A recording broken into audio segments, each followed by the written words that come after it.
celebrated as a World Environment Day across the globe.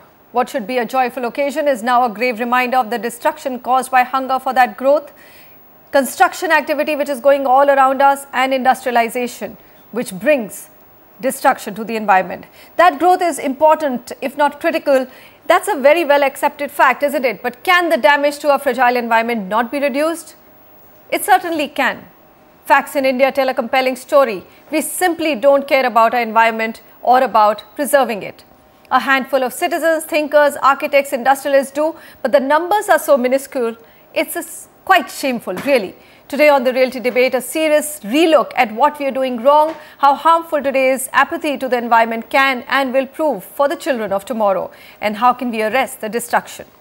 Welcome everyone to this special debate on the World Environment Day, and I have with me a very special panel. Dr. Prem C Jain, Chairman, Indian Green Building Council, IGBC; Tanmay Tathagat, Director of Environmental Design Solutions; Kameswara Rao, Leader, Energy, Utilities and Mining, PwC India; Professor Dinesh Mehta, Professor Emeritus, Faculty of Planning and Policy, Public Policy, CEPT University; Ajit, Kumar, Chordia, Managing Director, Olympia Group and President, CREDAI, Chennai. And of course, later we'll also be joined by a very, very vocal activist, Sunita Narain, Director General, Center for Science and Environment. Before I start, I'm just going to remind everyone of the scary facts. And the reason why I do want everyone to be extremely scared is because it is a wake-up call for everyone. In January 2014, in a report presented in the Davos Economic Forum, the Yale Environmental Performance Index ranked India 174 out of 178 countries, right at the bottom on air pollution. India beat, guess what, even China. We keep reading headlines about how China's environment pollution is probably so bad that people are not able to breathe in those cities, but we actually beat China on that front. Sri Lanka, Nepal and Pakistan, all of them, worse than all of them, to become the country with the world's most unhygienic air. According to another recent WHO survey across the G20 economies, 13 of the 20 most polluted cities are in India. I mean, we don't even have those many cities, and we still have 13 of the 20 most polluted cities in India. World Bank says India's remarkable growth record has been clouded by a degrading environment and growing scarcity of natural resources. The report also adds that environmental sustainability could become the next major challenge as India surges along its growth trajectory. According to World Bank, and we are back with that international organization, the annual cost for environmental degradation in India amounts to a whopping 3.75 trillion rupees. That's equivalent to almost 6% of our GDP. So just everything which is so scary. We also have, of course, the result. More people die of asthma in India than anywhere in the world. And if you look at the particulate matter in the air of 180 Indian cities, it's 6 times higher than the World Health Organization standards. Just about time that everybody woke up. I'm going to start with Dr. Jain here. Dr. Jain, I mean, you know, we keep reading these figures and we just wonder, what is it that's preventing us from really waking up and saying, look, this has to stop? Manisha, I think one of the important factors is that the ownership doesn't come from the individuals. We always pass the buck, that somebody else has to do it for me. I think in some way the government of India has to take the lead in making rules, regulations, laws to prevent some of the pollution that we are creating. Simply take the rivers, for example. Why should the river be dying? 50 years ago, they were pristine. In 50 years, they have been completely killed because we throw all our garbage into the river. We had to have rules, regulations and laws to prohibit this happening. There's nothing works like the punishment, and the punishment should be then and there, which is not happening. So, don't you think, Tanmay, there are rules and regulations except that it's so easy to flout them? Or do you think there aren't enough rules and regulations per se? I think the number of, if you look at the indicators for environment, the Yale study, it says in terms of the regulations and rule and the framework, India actually ranks pretty well. So we do have many of these measures in place, but the implementation, as you said, is very poor, and even the action plans for, say, cleaning the rivers or other things which have been budgeted, approved and planned don't happen. So our implementation, I think, is more to blame than just the lack of the rules. And I must add that the other overarching problem is that environment is the public goods. And you see the apathy we have, the attitude we have in India of cleaning our house and leaving the garbage outside. Absolutely. It just translates to how we deal with our environment. Professor Mehta, what's your own opinion here? I mean, we can't stop growth, we can't stop industrialization, we need to create jobs, we need to give our youngsters a living for tomorrow. How do you balance these two then? No, I actually think that, I mean, just to get back to the previous discussion, we have plethora of rules, regulations. I think the key challenge is implementation. At the local level, we have agencies like the Pollution Control Board or the local authorities. I don't think they have enough teeth. I don't think they have enough even manpower to actually police and implement some of the rules. Now, the growth of cities is bound to happen, and we do want. I mean, we talk about 60% of GDP being produced in the cities, and I think we need more GDP. Therefore, we will have to not only allow but promote growth of cities. The challenge of balancing city growth vis-a-vis the environmental growth is really important. I mean, we start looking at numbers. I think Indian cities, which were very compact in the world, are now becoming less compact. I mean, our old city form of compact built form, I think, which was environmentally friendly, yet it allowed people to live using less energy and living close to workplaces. We've now designed cities that separate distances, a workplace from home, and I think we need to provide appropriate infrastructure. Mass transportation is on top of my list if you really want the air pollution in the city to be controlled. And I don't think we have enough of mass transportation facilities in our cities. Isn't it a chicken and an egg situation? We have a rising population, we have to actually provide them homes. There is no land available in center of the cities. So we take them far away and then not have enough public transportation. So you end up having a lot of fossil fuel burning. Kameswara Rao, it's a curious thing to balance. Right now the imbalance is so much. How do you fix it? I think it obviously requires a number of solutions, and I think some of them are already voiced here. One key thing here is for the cities, how do they fix it? They don't have sufficient financial autonomy. They can't raise resources and they can't, as a consequence, do a number of things which typically cities would, namely enter into contracts, incentivize them, and so on. If you take a typical spend, Indian city would, like if you take Hyderabad, is about equivalent of a $35 per person per year. New York, you would spend about $9,000 per person per year. The kind of spend that you do naturally addresses a number of infrastructure issues. I agree that there are things beyond it, but at least the infrastructure issues such as solid waste management, such as water and sewerage, these are the issues which can be more readily addressed should the cities have more financial autonomy. So I would start with more financial autonomy, more representation and public participation, and seeing the cities as quite distinct from what they are today, which is subsumed within the state. Fair enough. Mr. Chordia, as a developer, I mean, do you think that if we gave more or just gave more financial muscle at city level to municipal bodies, we could actually make both citizens and municipal bodies more responsible? Is that a way out? Because I have not seen municipal bodies performing irrespective. There is the Mumbai corporation, which has the largest budget and doesn't even spend 25% of its budget. See, it is again not that merely giving them a budget or allocating resources. People are prepared to spend extra money to get the infrastructure, but the quality of infrastructure which is available is very, very bad. Even a city like Chennai Karke, the amount of water which is available is short. The STPs which are there in the city is not there. And today when major development is taking place outside the city, these infrastructures are absolutely not available. So there is no way we can get water. We will have to exploit groundwater. We will have to get water in tankers. How are we going to use the surplus treated wastewater? Forget about, the untreated sewage. Even if we treat it, we are not in a position to dispose of the treated sewage.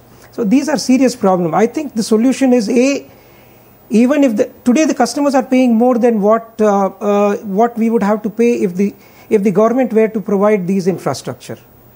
Sunita Narain, I believe, has also joined us. Sunita, welcome to the show. I think your viewpoints are really important. We read out some very scary facts in terms of where India ranks globally in air pollution and solid waste management and just everything related to environment, and it just shows that I don't think anybody in this country is concerned. Maybe a handful of thinkers, policy makers, citizens, but then the numbers are really, really small, isn't it? Are we going down a very dangerous path? We are definitely going down a very dangerous path, but I do not think that people are not concerned. I think people in cities today realize that, cities may be convenient, but they're not livable anymore. And our, livability index of Indian cities, if you start ranking them in terms of just the right to walk, the right to have clean air to breathe, the right to health, the right to make sure that you don't have garbage, you're not drowning in garbage around your home, the right to make sure that you have clean drinking water. I mean, these are fundamentals of anybody who wants a livable environment. And I think what's important, and I found the conversation very interesting, I think what is very important is for us to understand that India will grow in our cities. It must grow in our cities. But that our vision for what urban India will be has to change. We still dream of a city, we think of New York, we think of London, and at most we think, oh, Delhi is yet poor, and as we get richer, we will become like London.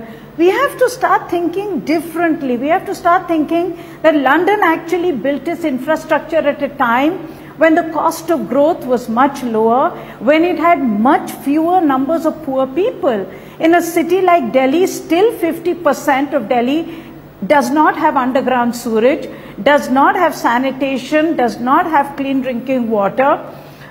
Most of Delhi still takes a bus, walks to work, or bicycles. Now, instead of thinking about the fact that Delhi will be in a car one of these days and therefore I make my roads without bicycle lanes, we should rethink our cities today, have a new dream for our cities, have a new vision of what urban India is going to be. It's going to be a poor country's cities. It will require affordability in terms of technical solutions, and so it will be sustainable. I think we just don't have the right growth ideas for our cities, which is why we make such a mess like Gurgaon. Fair enough. Dr. Jain, yes. How do you get the right growth ideas? In disparately, if I were to ask, I think the solutions are already there, isn't it? Everybody is talking about some bits of it. But how do you consolidate all of this and at the city level plan in a way that these cities, like Sunita says, become more livable? Manisha, fortunately, this is already happening. The situation is not as gloomy as you are saying that it has been the case, yes. But with the Prime Minister now announcing new cities, smart cities coming up, my company called AECOM is already involved in a very large city in the Gujarat. The idea is to take the learning from what India needs, not what the Western country needs. As Sunita rightly said, we don't want to make London or New York. It's not required. Idea is to make a city, and we are already doing that. In Gujarat, the city is happening. The number one, farmers will stay where they are. You don't move them out to the city and make them in the ghettos and so on and so forth. Build a city around the farming land, because there is plenty of land which is not used for farming. Walk to work. Create the situation where you don't need any transport. You don't need cars running all over the place and consuming fuel. Make sure the rainwater is harvested. Plenty of, there is very good indication and data available to us. If every drop of rainwater is harvested, which is done in Maldives, next door to us, we have enough water available to us to serve the city. Next, treat all the waste, both water and solid waste. And we have enough knowledge as to how to create energy from the solid waste. Use solar energy, wind energy, other forms of energy rather than coal burning. This is already happening. It's happening, but it's happening in one model city. We already have a large part of India living in cities, Tanmay. Yes. How do you fix that? So one, of course, is create new cities, and when you create new cities, don't make the same mistakes as you did earlier, right? But what do you do with existing cities? Yeah, and the whole idea of new cities should only emerge once you've fixed what is existing with you. Planning a new city for reasons of industry and commerce is a different idea. But when you talk about existing cities where people already live, a fraction of the investment and probably a little bit more willpower is required to just change the way we currently live. Look at the infrastructure. You think it's an easy job? You don't think, because to me it looks just huge, because you know, even rainwater harvesting, for example, Tanmay, you had a government start, but all those rainwater harvesting systems are clogged up, there's no audit, there are no checks. Exactly. So the implementation, again we come back to it, is very, very shoddy. There are two reasons. That one, when you talk about the global environment, it's a different issue. When you talk about the urban environment, again, we tend to focus on issues that are related to our day-to-day middle income life. But when you look at the people who are still struggling, for them the cost of environment is nothing that they see, right? Yeah, it doesn't affect them. Well, it affects them, but there's nothing they can do about it, right? So we see that we have, because of our policies, created this inequity which results in this degradation of environment. But still it is doable. The solutions are not the same as what you would do for a new building or a new city or a new project. You can do rainwater harvesting in a new city, and but you can still do it in an existing city, can't you? You can do this in Delhi, you can do this in Noida, but not the same way. So the possibilities are there. But if I can come in here. Yes, Sunita, go ahead. Yeah, the fact rainwater harvesting, sewage recycling, energy, renewable energy, these are all very important ideas. But I think what we are missing is that these ideas will not work. It's not just about implementation till we actually make them part of the real city design. I'll give you a simple answer. For instance, municipalities still provide water to all citizens. Then, where they don't provide water, people either depend on tankers, or that's where people actually depend on rainwater harvesting because they need groundwater. What we have to do is to start imposing on people, making it clear that you will not get water other than the rainwater that you harvest. It also means that city municipalities and utilities will be told that the lake and the pond, the local lake and the pond, is where you will have to get your primary water from. You will have to take your sewage, recycle it, and only that will be available. So we have to make these things so that they actually are part of the operation of a city. You don't just add them on as cute little things on top. The other thing is that I want to make the point about this new city, old city. I think it's very important that we should actually burst this bubble about the new city idea. The fact is that India is groaning under the fact that every small settlement is today becoming bigger. A Gurgaon grew in front of us. A Faridabad is growing right now. Every city is moving beyond, becoming bigger. And what we have to do is to start putting the right policies so that as they become bigger, they get right. They do it right. We don't do it wrong now. And we don't focus on these 100 new cities, which God knows where we will acquire the land from, what will happen. We need to fix the mess that's under us today. We're going to take a very short break on that note, because it's an interesting question to ask. Do we not need new cities? Should we just keep our focus on making our current cities more livable? Should that be the big agenda of the government, whether it's at center and the state or the state?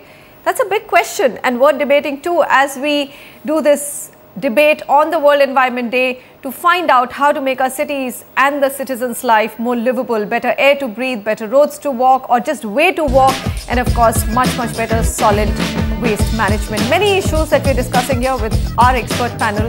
Do keep watching.